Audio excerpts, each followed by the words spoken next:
আসসালামু আলাইকুম সম্মানিত দর্শক শ্রোতা।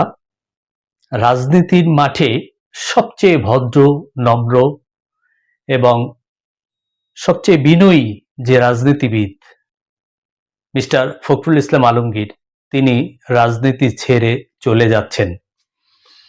কেন তিনি রাজনীতি ছেড়ে চলে যাচ্ছেন এই বিষয়ে অনেকে অনেক কিছু বলে, কিন্তু দলীয়ভাবে এখনো কিছু বলা হয়নি বা দলীয়ভাবে কিছুই জানানো হয়নি। কিন্তু আমি আমার নিজস্ব সোর্স, তার ফ্যামিলির কিছু লোকের সাথে কথা বলে যতটুকু জানতে পেরেছি, এটা আমি জানতে পেরেছি আরো কয়েকদিন আগে, কিন্তু আমি এই বিষয়ে কিছু বলি নাই এই কারণে, যেহেতু এই বিষয়ে কোনো কথা হয় নাই, তাই আমি যদি এই বিষয়ে কথা বলি তাহলে মানুষ বিশ্বাস করবে না, তাই আমি হয়তো কিছু বলি নাই। কিন্তু এখন যেহেতু জনাব ফখরুল ইসলাম আলমগীর সাহেব উনি নিজেই একটা টিভি সাক্ষাৎকারে উনি বলেছেন যে উনি অবসর নিতে চান।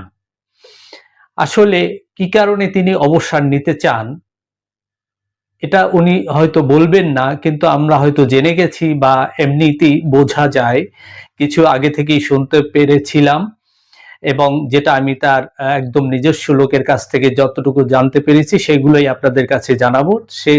তিনি কি কারণে রাজনীতি থেকে দূরে সরে যাচ্ছেন, অবসরে যাচ্ছেন, এবং তার দেখবেন সংসদে তিনি যখন থাকেন তার একবারে মন মরা বলতে যেটা বোঝায়, মুখটা একেবারে মলিন থাকে, তিনি তেমন কোনো কথা বলেন না সংসদে।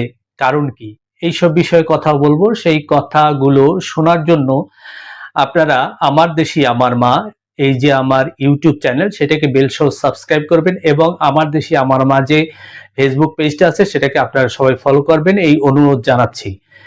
রাজনীতির আমরা সাদা চোখে যেগুলো দেখতে পাই সাধারণত, সেগুলো রাজনীতি না। রাজনীতির পিছনে কিছু ঘটনা ঘটে, যেটাকে রাজনীতিটাকে পরিচালিত করে, সেটাই হচ্ছে রাজনীতি। আর সেই রাজনীতির পিছনের ঘটনাগুলো জানার জন্য আমার দেশি আমার মা এই ইউটিউব চ্যানেল এবং ফেসবুক পেজটাকে আপনারা সবাই বেল সহ সাবস্ক্রাইব করে এবং ফলো দিয়ে রাখবেন, তাহলেই আপনারা পরবর্তী নিউজগুলো আবার জানতে পারবেন।